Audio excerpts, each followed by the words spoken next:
thank you for being here this morning. It's a pleasure to meet you. Thanks for having me. We really appreciate you carving some time out for us. We understand the schedule, and the fact you started your day with us means a lot. We appreciate that. Well, thank you for having me. I want to start with a question that I ask anybody who is running for president in this cycle or in past cycles, and that's what drove you into the campaign? What motivated you to want to run for president? I think we have to take our country back. I think we have to take our government back, truly. And the real story of why that revelation hit me was a man came up to me in the summer of 2014. I was giving a speech. I was giving a speech about human potential. It's the only limitless resource we have, and more people have been able to fulfill their potential here than anywhere else. And this man comes up to me and he says, you know, Carly, we don't think of ourselves as a nation of limitless possibility anymore. And that's true, we don't. And we need to, because we are. And it hit me that when we lose the sense of limitless possibility that has always defined and driven this nation, we lose the core of who we are. And then I realized that 75% of the American people think the government's corrupt. I agree with them. 80% of the American people think we have a professional political class that cares more about its own power, position, and privilege than on getting anything done. I agree with them. And I remembered that ours was intended to be a citizen government.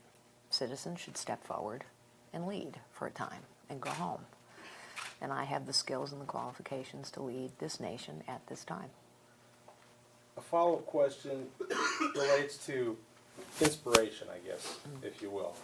Inspiring Americans in speeches and along the campaign trail.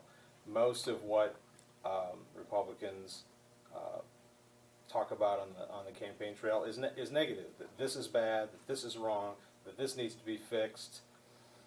How do you protect against becoming the party and the candidate who thinks everything is bad and there's nothing good? Let's make America great again, to quote another candidate in the race.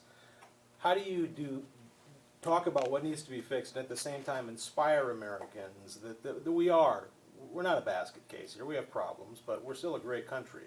Yes, we are. Balancing the two. Yes, we are. I can't speak for the other candidates, and I won't, and I can't even speak for the party.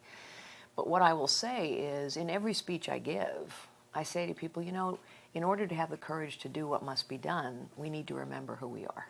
If we remember who we are, we will do what has to be done. Ours was intended to be a citizen government, for example. We were never intended to have an out-of-control federal government that's gotten bigger and bigger for 50 years under Republicans and Democrats alike. And there's some very fundamental things that we can do. Zero-based budgeting, a 3-page tax code, you know, a pro-American immigration system instead of the chaos we've had for 25 years, even though we talk about it every election. We can fix every problem. We can heal every wound. But it will take leadership that isn't afraid to challenge the status quo. It'll take citizenship, citizens standing up and saying, we don't need to settle for this anymore. We need to remember who we are and become, once again, a nation of limitless possibility for any American, regardless of their circumstances. We are a unique nation, and so we have to lead in the world. We have to restore possibilities. We have to cut our government down to size and hold it accountable. We have to lead in the world. We can do all of that. We can. Well, let's talk about two of those. I have them on my list, and you alluded to them. And one is the tax code. Looking at a quote from an interview on Meet the Press you did, and you talked about the 73,000-page code, and it needs to be 3 pages. You need to close every loophole, lower every tax rate. Two questions about that. One, is that realistic? There's a lot of sacred cows within the tax system who would be lobbying against that kind of plan. And second, what do you think of the idea of a flat tax, as Senator Cruz has proposed, among others? Well, so first, is it realistic? Yes, but it requires an enormous pressure against the status quo, because you're right, it's why it never happens. People campaign on tax reform every 4 years. It's never happened. The reason it never happens is because you're right, everybody's ox is going to get gored in a 3-page tax plan. There is a plan for a 3-page tax code. It's been around for 20 years, but nobody wants to talk about it. So the way I'm going to get it done, honestly, is to use the power of the citizenry. Very specifically, what I will do is go into the Oval Office every week in a weekly radio address. I'm going to ask citizens to take out their smartphones. If they have a flip phone, by the way, there are a lot of flip phones here in Iowa. They got to upgrade to a smartphone. I'm going to ask them, do you think we ought to go to a 3-page tax code? Because the complexity favors the big, the powerful, the wealthy, the well-connected. Press 1 for yes, 2 for no. I'm betting people are going to press 1 for yes, because 75% of us have decided the government's corrupt. But why am I confident that's going to work? Because pressure works on the political process. That's how Congress passed in 3 short weeks a bill that would allow Congress to fire 400 senior executives at the VA. It was pressure. That bill passed in 3 weeks because of enormous pressure by the citizenry. So what I'm going to do is use technology to focus anger, frustration, but more importantly, the common sense and good judgment of the American people. We have to go to a 3-page tax code. The reason I say lower every rate and close every loophole is think about what happens in that 73,000-page tax code. Government takes money away, and then government decides who to give it back to.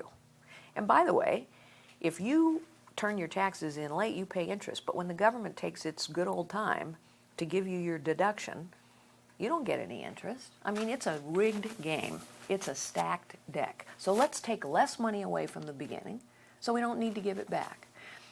A 3-page tax code doesn't have to be a flat tax. Yes, there are many tax code proposals out there, but none of them simplify the tax code enough. And simplification is critical. I mean, Rubio has a tax plan. Cruz has a tax plan. They're all focused on the rates, but they're not focused on the fundamental simplification of the tax code. And the reason simplification is so important, why do small businesses just give up? Because they can't get through a 73,000-page tax code. That's why.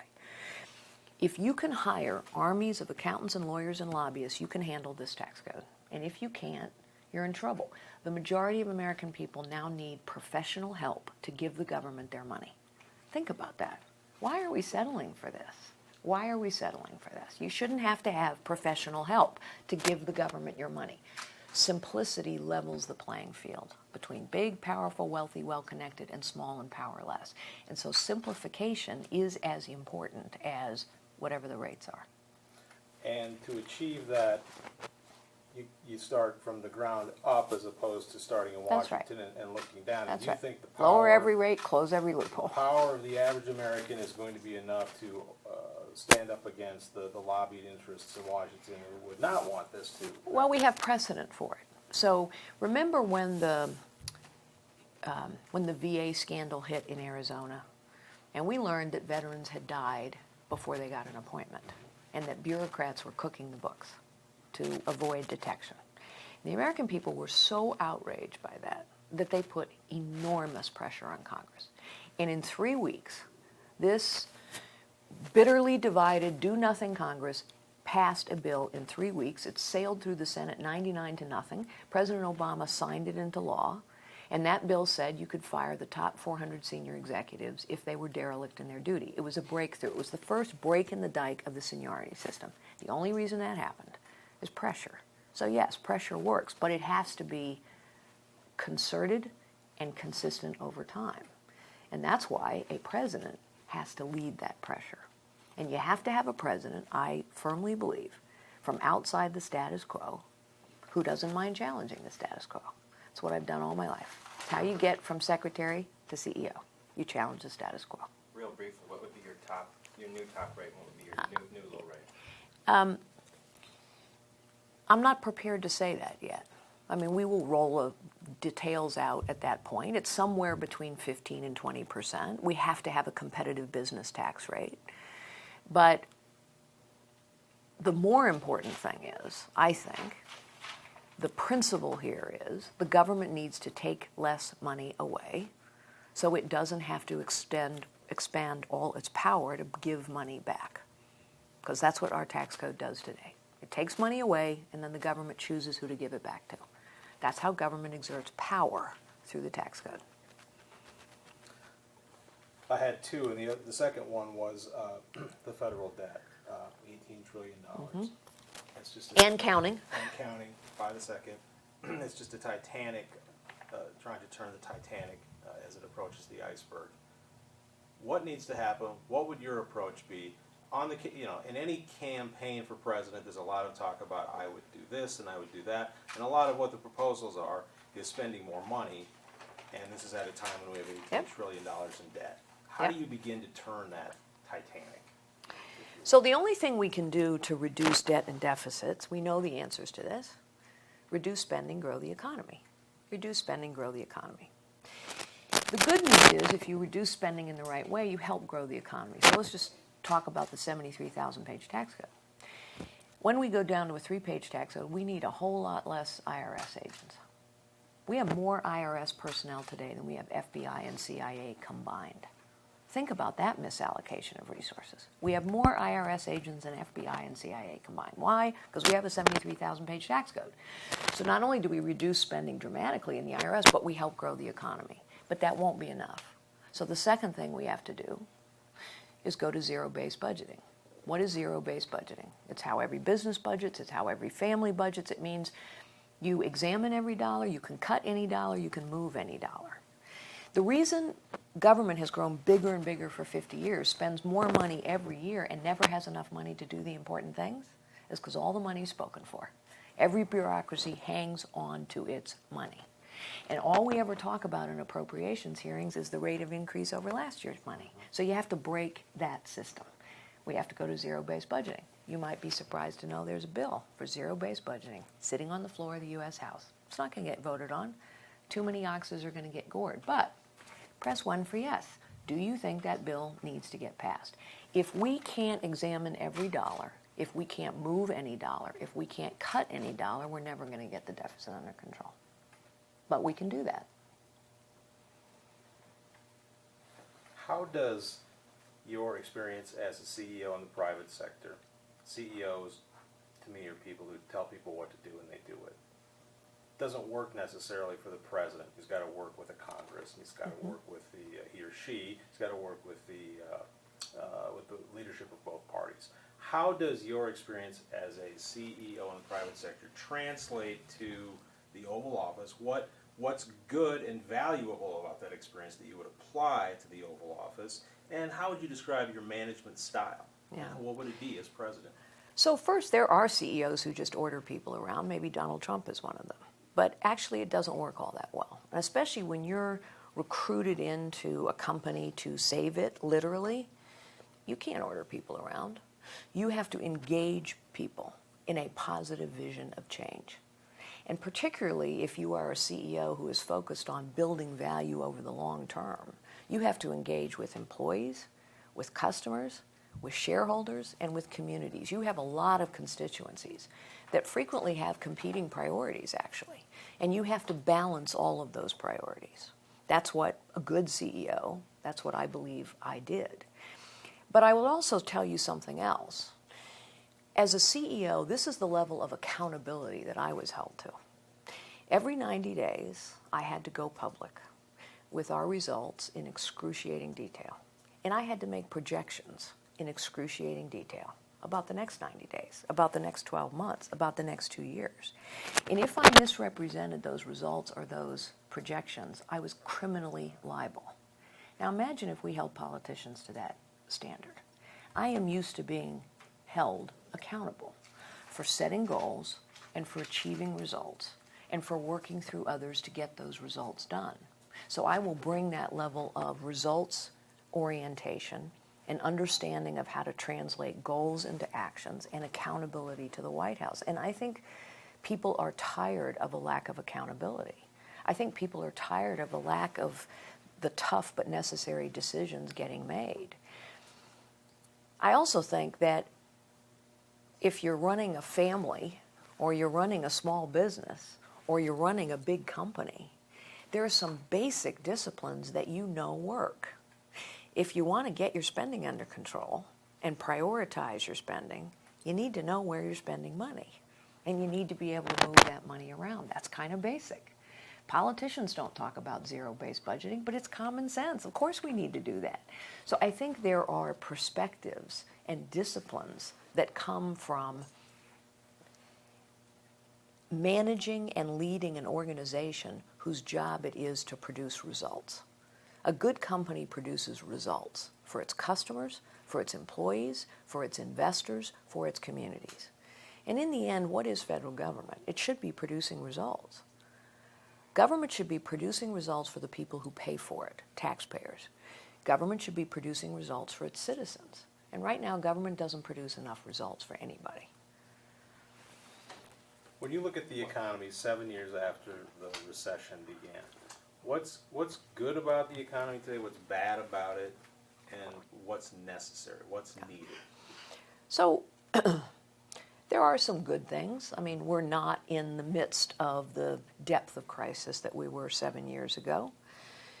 We have continued to lead in certain key industries. So we continue to lead in information technology, for example. That's good. We have created jobs. That's good. But here's what's bad. We have more people living in poverty than at any time in 40 years. And this is after having spent trillions of dollars on the war on poverty. We have more people living in poverty. Middle-class wages have stagnated for 40 years. We have more people out of work, more people who've just quit looking for work. Not enough people are working.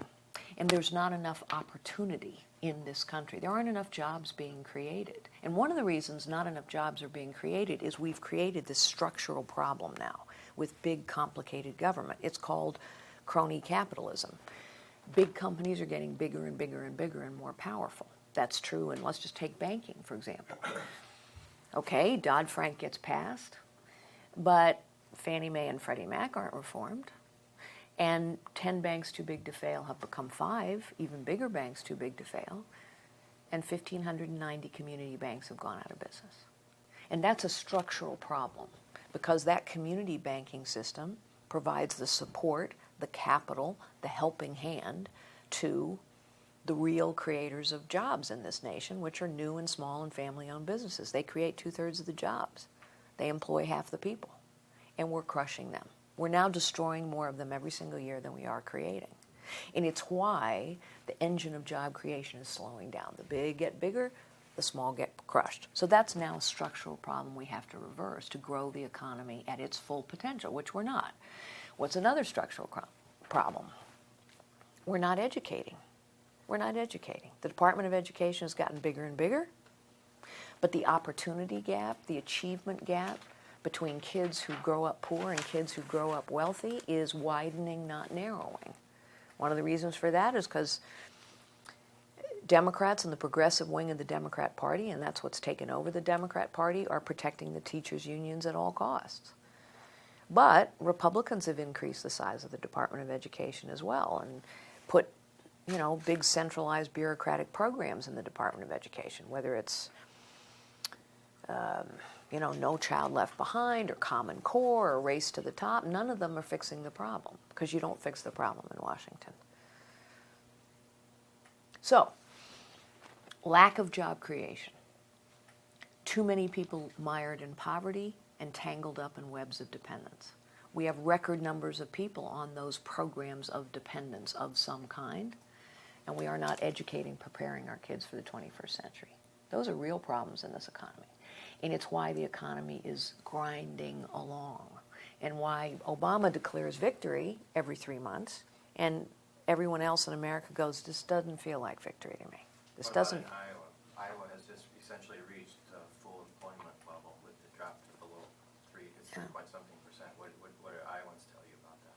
Well, Is this more of a national thing that you're no, referencing? yes, Iowa's doing better than a lot of places, but you talk to Iowans, they're not going rah rah, everything's great. They're not. They're not. Part of it is because their wages have stagnated. Part of it is because they see a lot of people who have just quit looking. Part of it is that they know that there are lots of people on some program of dependence, and they're worried about their kids' future. One of the things that I say in Iowa, I say it all over the country, but in Iowa as well, I mentioned this guy who told me, we don't think of ourselves as a nation of limitless possibility anymore. I tell that story here in Iowa, and you know what happens? People go like this. People go like this. Because they agree. It doesn't feel like a nation of limitless possibility anymore. So that's how Iowans When feel. you were in Ottawa a week and a half ago, that was the very reaction. Yeah. People nod their heads up and down. People are disquieted. They know it isn't working. They know we're missing something. They know we're losing something. They're afraid of what's going on in the world. They know we're not leading, but we're losing a sense of limitless possibility, and I think people think we're missing leadership. And I think Feels this like we're- election is going to be about It feels like leadership. we're getting by. Yeah, we're getting we're by. settling. That's the getting word by. I use. We're settling. We're kind of settling. Yeah. But it isn't who we should be. We're settling. And we've settled for a long time. And so when I say to people, citizens, it's time to take our country back, it's time to take our government back, among many things, what I'm trying to say to people is we shouldn't be settling for this. We can do better. We need to remember who we are. We can do a lot better than this. I'm just going to skip around in scattergun fashion here to try and squeeze in as much as I can in the time we have. A couple of things that are big in the news right now, of course, ISIS, the attacks in Paris, and then the refugees from Syria. So first of all, what should America's approach be toward ISIS? What would it be in your administration? And then what's your feeling on bringing in, allowing in refugees from Syria? Very controversial subject right now after Paris. We have to defeat ISIS. ISIS is waging a war. That is what they call it. We must defeat them. When President Obama talks about containing ISIS, it's clear he doesn't understand them, or he doesn't want to understand them. Because ISIS draws its power and its legitimacy from what it calls its caliphate.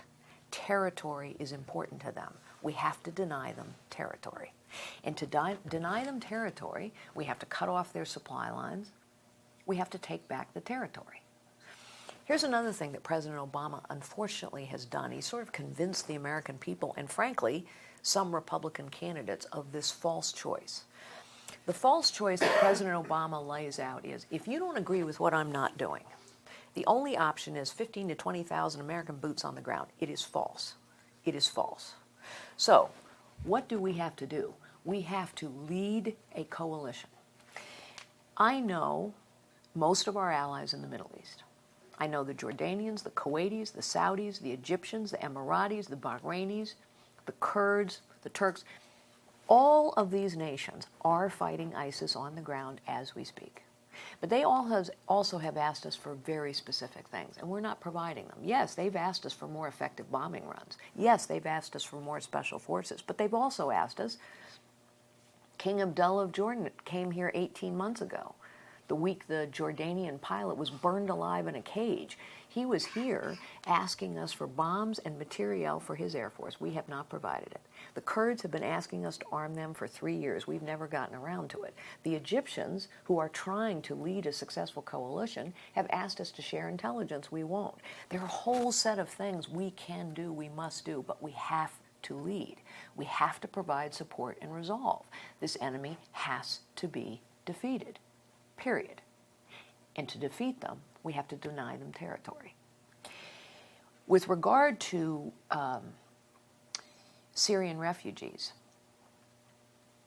frankly, I resent it when President Obama says anyone who says what is obviously true, that we do not know how to vet these people, and therefore we cannot guarantee the Homeland Security lacks compassion. No, it's not about compassion. It is about the reality that we can't vet these people. Our own FBI head said, I am overwhelmed. We are overwhelmed. That was his word. We are overwhelmed. We cannot track the number of people that we believe are lone wolves, or worse, getting ready to create a pack of wolves here. We're overwhelmed. So why would we add to that problem? It makes no sense at all. And when President Obama says we're giving ISIS a recruiting tool, he clearly doesn't understand ISIS. There's nothing that we're doing that's giving them a recruiting tool. This is not our fault. This is not about our behavior. We do not have to empathize with our enemies, as Mrs. Clinton would say. They are driven by their ideology. There are things we should be doing as a compassionate nation, which Obama has not done. We should be leading a humanitarian relief effort. The refugee crisis is entirely predictable. It has been predicted for 3 years. The UN has been warning us about millions of refugees on the move. In fact, there are 55 million people on the move right now, trying to escape from war-ravaged regions. This isn't some surprise crisis here. So we should be leading a humanitarian relief effort. And here's another effort we should be leading, if we are compassionate. We should be leading an effort to crush the scourge of human trafficking. Human trafficking has become an industry in the world. These people who are on the move, the poor orphan who washes up on the beaches, you know why that family was on the move? Because human traffickers came to them, preyed on their misery, took away their money, whatever they had, and promised them safe passage. That's why that family was on the move. We have to crush the scourge of human trafficking. And human traffickers, of course, it's not just that they're moving people. They're selling people into slavery. They're raping people. And as we're talking about compassion, let's get real about how ISIS maintains control of its territory.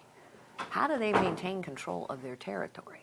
Unspeakable brutality, beheadings, crucifixions, rape as a tool of subjugation, slavery. That's how they're holding their territory. That's why I resent when Obama says we lack compassion. It is a common sense, realistic point of view to say if we can't vet these people, we cannot let more potential lone wolves into this nation, period. So you would shut it off? I would shut it off until we can guarantee that we can vet them, and of course we can't vet them because they're coming out of war-torn nations and they don't have documentation. If we can vet them, fine. But no one said we actually can. No one said we actually can. In fact, just the opposite. So then your approach would be to apply American compassion, and I think we are compassionate. There's no question about it, country overseas in a humanitarian fashion. Yeah, we're not leading humanitarian efforts, and we're not leading an effort to crush human trafficking. Human trafficking is why so many people come across our border illegally. They don't just get up one day and say, I'm making a long journey to the United States. Human traffickers are taking them and taking advantage of them. We know that. So let's lead an effort to crush that. Another foreign policy related question, and that is, what is your impression of Vladimir Putin? What makes him tick? What he's up to? What would your approach be in dealing with him? Yeah. If you would approach him? Well, I've met him, and he is not to be underestimated. He is highly intelligent. He is a worldly figure. This is not Kim Jong-un or something. I mean, this guy is a worldly, cosmopolitan, intelligent guy. He lusts power, and he's been very good at collecting power, whether that power is political or economic or wealth or military. He is going to keep going until somebody pushes back. He views this as his destiny to restore Russia's greatness in the world. And he senses absolute weakness from the United States of America. And so, what he needs to see is strength. The reason I have said I will not talk to him for a while is because you negotiate from a position of strength. And we do not have a position of strength vis-a-vis him right now because of the steps that President Obama and Hillary Clinton have taken. You don't change his ambition with a gimmicky red reset button, please. No, you're going to change his ambition if you rebuild the Sixth Fleet right under his nose. You're going to change his ambition if you rebuild the missile defense program in Poland. You're going to change his ambition if you conduct regular military exercises in the Baltic states. You're going to change his ambition if we have our fighter jets chase his around a little bit when he's over Alaskan airspace. You're going to change his ambition if we stand up and say, actually, Iran and Russia is an unholy alliance. And we in the United States of America are going to lead an alliance to defeat ISIS. We're not going to outsource that job to Russia. Donald Trump would say, oh, just let Russia defeat ISIS. That is, it's clear Donald Trump has no understanding of the region and no understanding of what that would do to our interests in the region if we cede leadership to Russia. Vladimir Putin is out for Russia. And he has no interest in being a leader in the international community. One of the reasons that Russia has engaged with Iran, one of the reasons that it has been naive for years to assume that Russia in the P5+1 negotiations with Iran was sitting on our side of the table. He was not sitting on our side of the table. He was sitting on his side of the table. Russia believes that one of its great competitive advantages in the energy space is to sell its expertise in nuclear technology. That is why he's allied with Iran. Iran has had a long-term goal to build up their nuclear capability, both peaceful and non-peaceful. And Vladimir Putin sees a great partnership over the next decade to do so. We used to have summits with the Russian, before that the Soviet leader, American president, Soviet leader. Devil's advocate. What's wrong with that approach? What's wrong with talking? What is wrong with a summit? And what if there's a miscalculation? You push, you show maybe too much strength, you push a little too much, you miscalculate, and it leads to something more escalated. Well, first of all, there's nothing wrong with a summit, but remember Ronald Reagan walked out of a summit at Reykjavik, and that had a big impact. He quit talking. He got up from the table and quit talking. There is a time for talk, and there is a time not to talk. And all I'm suggesting is there's a time right now for us not to talk. Should we be talking at lower levels about things like how do we make sure our jets don't run into each other over Syrian airspace? Yes, absolutely. Should we be creating a no-fly zone? Yes, absolutely. But let's pause for a second and say, what if things escalate? I mean, let's just pause and talk about where we are now. Where are we now? Russia has taken over Crimea. Russia has taken over a province in Georgia. Russia has taken over the eastern half of Ukraine. Russia is now flying around in Syria and has built an unholy alliance with Iran.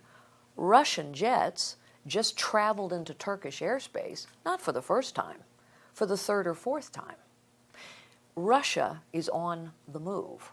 So I'm not saying there is no time for conversation, but I am saying now is not the time for a president to be sitting down with Putin. And let's remember what happened when President Obama sat down with Putin. President Obama sat down with Putin maybe a week or 10 days, maybe not even that long, before Vladimir Putin sort of announced, hey, we're going into Syria. Vladimir Putin did not even tell our president about his plans. And the foreign minister didn't tell Secretary of State John Kerry about their plans either. We found out when Russia sent a general into an Iraqi embassy to deliver a démarche. So when we sat across the table, Vladimir Putin looked our president in the eye and lied. So I don't think we ought to be talking right now. Even about ISIS, a mutual strategy for the destruction Not of at the ISIS. presidential level. Not at the presidential level. Let's see some activity here that would be constructive, because so far Russia's behavior has not been constructive. Illegal immigration. Wanted to talk about that this morning. Your approach to the problem, both in terms of border security, in terms of what more you would do with respect to border security, and then of course the question of those who are already in the country. I mean, the controversial point, of course, is the pathway to citizenship. What's your approach to that problem? So let me start by going all the way back to the question you asked a while ago about being a CEO. And one of the things I said was that I understand what it takes to establish goals and produce results. Politicians don't. And while that may sound harsh, just think about it. How long have we been talking about this problem? We have been talking about this problem for 25 years. And with all due respect to Donald Trump, he didn't bring it up. We talked about it in 2012, 2008, 2004. We've been talking and talking and talking.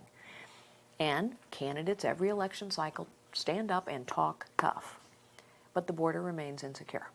That's about a failure to understand what it takes to translate goals into results. So what does it take to secure the border? We have to secure the border.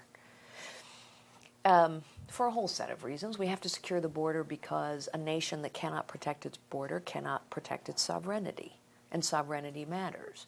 We have to secure the border because an insecure border makes the immigration problem worse. We have to secure the border because our enemies have figured out we have a porous border. And those enemies could be drug cartels that are now living in the U.S. and routinely send drugs back and forth across the border day after day after day. Or our enemies could be ISIS, who also have figured it out. What does it take to secure a border? We know. Money, manpower, technology. Mostly what it takes is leadership and political willpower. This is not rocket science, but we have to actually do it. We also have to have what I'm going to call a pro-American immigration system. Our legal immigration system has been broken for 25 years, and it's also not a system that is devoted to our own interests. It's not a pro-American system. We let the wrong people in, we send the wrong people home, and it's broken in fundamental ways. We have 16 different visa programs. When somebody overstays their visa, nobody knows, nobody cares. We don't have an employer verification system that works. I mean, we can build an employer verification system that works, for heaven's sakes. The sophistication of technology today that can literally track billions of items in real time, and we can't come up with an employer verification? Of course we can. What's the flaw It's ineptitude. What's the flaw in E-Verify? What's the flaw? Well, the flaw is that when you come up with a program that you say is 93% effective, it's not effective. It's not effective. And so we need a program that's effective. But let me tell you why I use the why I use the term ineptitude. It's not that everybody in government is bad. I'm not saying that. But if you let's just think about what the federal government has become. If you hand a bureaucracy more money each and every year, if you have no goals and metrics, and there are no consequences for non-performance, there are no consequences for non-performance in the federal government. There are no goals and metrics that anyone is held to, and everyone always gets more money. What do you get? Ineptitude. It's inevitable. You get ineptitude. And that's what we have over and over and over and over again. And we're just settling for it. You have to break down these silos, these turfs. You got to take money away. You got to have real goals and metrics, and you have to hold people accountable. So all the way back to that VA bill, we ought to apply that all throughout government. There have to be consequences. I don't know if you saw this study. This study just came out, which verified what we all know. Federal government employees earn more than private sector employees now, by a lot. Their pensions are richer than private sector employees, by a lot, and they have guaranteed lifetime employment. That isn't the bargain. That wasn't supposed to be the bargain. I wanted to make sure Yep. okay, this is my last one then. I wanted to make sure I asked this one before we broke up this morning. Give you a chance to do your stump speech. What sets you apart from the other candidates and makes you the best in the field? And do you have a place, a finish, a percentage that you feel you need to reach in Iowa and New Hampshire to keep moving forward? I am unlike anyone else in the field. I have a resume that's different from everyone in the field. I understand how the economy actually works. I understand how the world works and who's in it. I have more foreign policy experience than anyone running. Even Hillary Clinton, because I have done business and charity and policy work in the world for decades. I've chaired the advisory board at the CIA. I've held the highest clearances available to a civilian. I've advised 2 secretaries of defense, a secretary of Homeland Security, a secretary of state, the head of the CIA and the head of the NSA. I understand bureaucracies and how they work. And our government is a bureaucracy that has to get cut down to size and held to account. I understand technology, which is pretty important now. We've talked about E-Verify. We've talked about fixing a legal immigration system. We've talked about using technology to engage citizens. But technology is also a weapon, and it's being used against us. I understand technology. And finally, I understand leadership. It's what I've done all my life. Leadership is about challenging the status quo. It is about working with others to produce results. And mostly, leadership is about unlocking potential in others, seeing and seizing possibilities. That's what we have to do in this nation. And one more thing. I can win. I can beat Hillary Clinton.